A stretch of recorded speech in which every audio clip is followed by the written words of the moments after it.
So guys, I want to make a quick little video, and this video is directed towards guys who are just fresh into getting into motorcycles, and maybe some intermediates might get some value out of this, but that's who the target audience is. And it's basically very simple. I want to talk about your braking system, specifically around your fluid and little things you could do to improve your braking, and also maintain your system and maintain your motorcycle in general. So real quick, let's talk about fluid. So I have two different types of fluids here. And the reason why I actually wanted to bring this up in the first place is because a lot of people neglect their regular maintenance. Here's an example of dirty fluid. Now, mind you, this is mixed with other chemicals, not just specifically brake fluid, but this is brake fluid that is old, used. If I come here and you go like this, you could see the difference.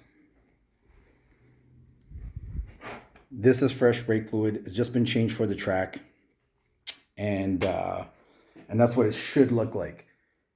Now, when should you change your brake fluid? I recommend, depending on the climate you live in, depending on how often you get to ride, at least once every year, I would say, or not a rule of thumb per se, but if you're doing a lot of mileage and you get to ride your motorcycle every year, there's nothing wrong if you wanted to change it yearly. Now, it's not a big job. It's not very hard. The basics are you do the farthest away from the master cylinder first, so you would bleed the caliper, and then your left caliper, and then you bleed your right caliper, and then you do a final bleed from up here to get any air that's been trapped. And that's the normal procedure for it. Older bikes may not have this, and that's fine. You just do your left, right, and then you're done with it. Now, the question is, what kind of fluid should you use? So anything off the shelf at your local auto shop, Pep Boys, AutoZone, here in Canada, Canadian Tire. .3 is fine for street riding. Obviously, if you want something a little more, you could move up to something like this, which is liquid moly. This was a 5.1.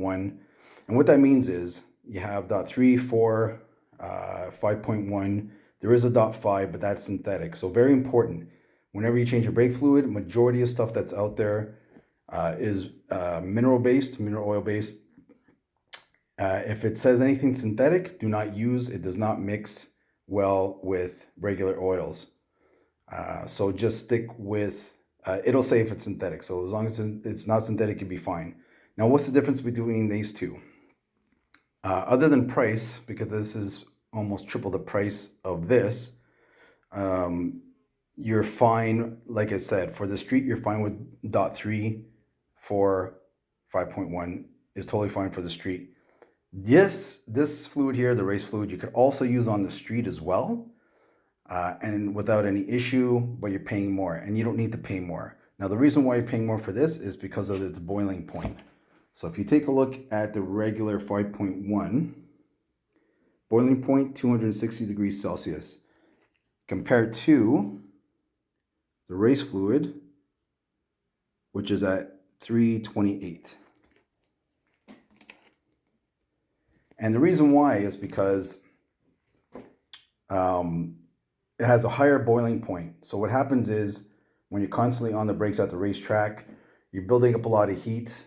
It wears and breaks down the oil where it loses its viscosity, and therefore you start getting brake fade, and your brakes will just become spongy and not work properly. That's the last thing you want at the racetrack. That's why you need this. Could you run it on the street? Sure, but you don't need to pay it because there's no way you should be heating your brakes to that extent on the street. And if you are, well, then you might as well just be Valentino Rossi. So that's one thing in terms of like the maintenance. Now, I did say yearly.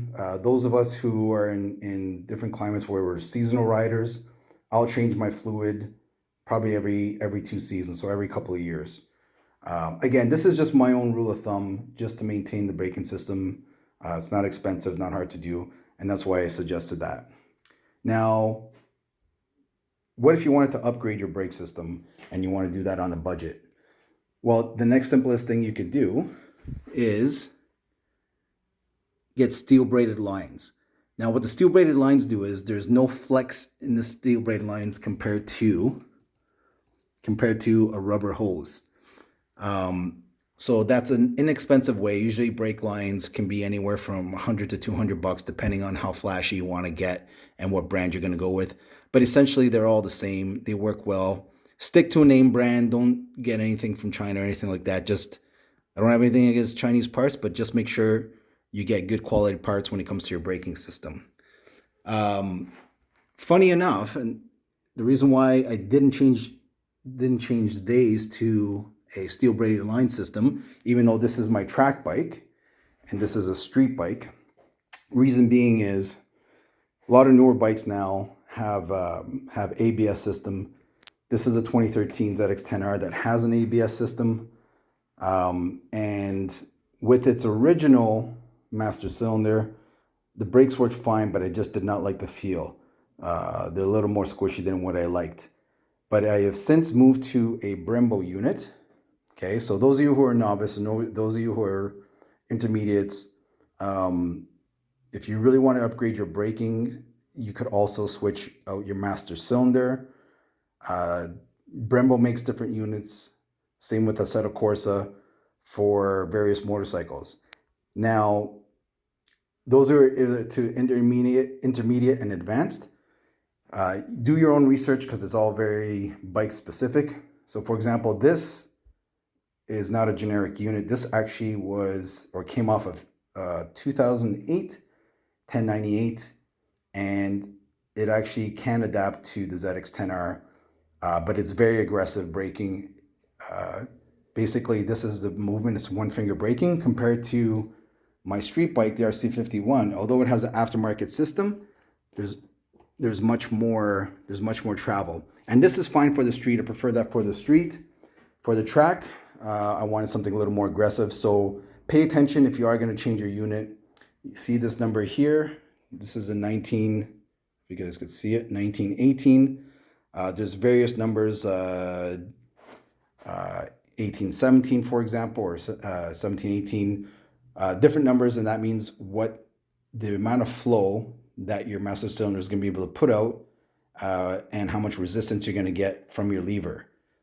Some Brembo units and Assetto Corsa units are adjustable, and you get a different range to tailor to the way you want it to feel.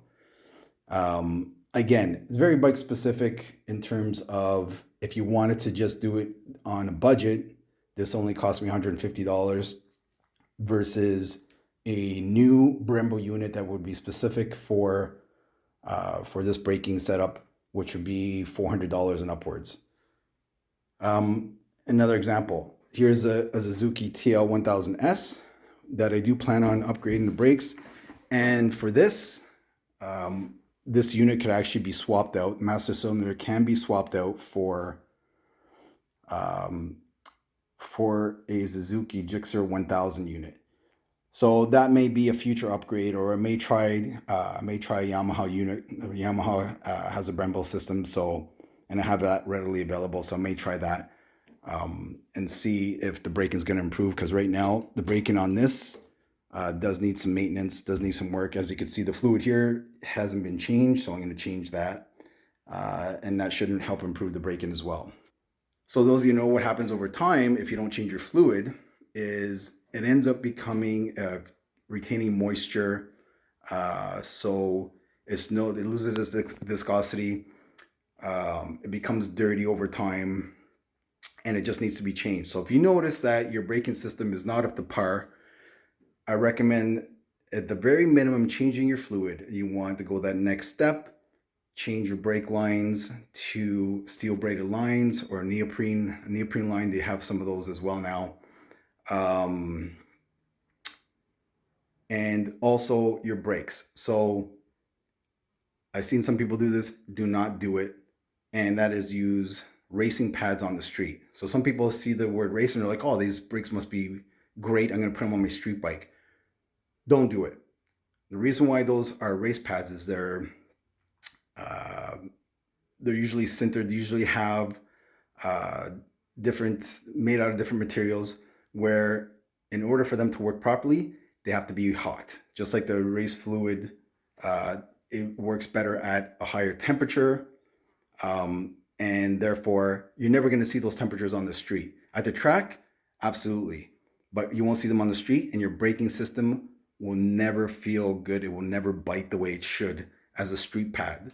So when you're going to buy something and you're going to change your pads, ensure that if it's only street ridden, get a good street pad. If you're doing double duty between street and track and you're not going to change out your pads, I still recommend going with a high quality street pads such as EBC, galfer, brembo, whatever. Just make sure it's a good quality pad that's going to be able to do dual duty.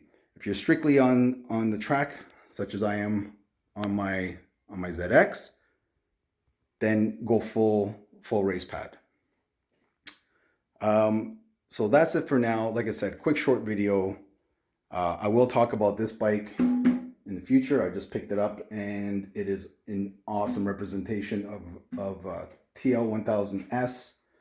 And I'll talk about it more in the future. But that's it for now. Take care. Keep both wheels on the ground. If you're going to do one wheel, be safe. See you soon.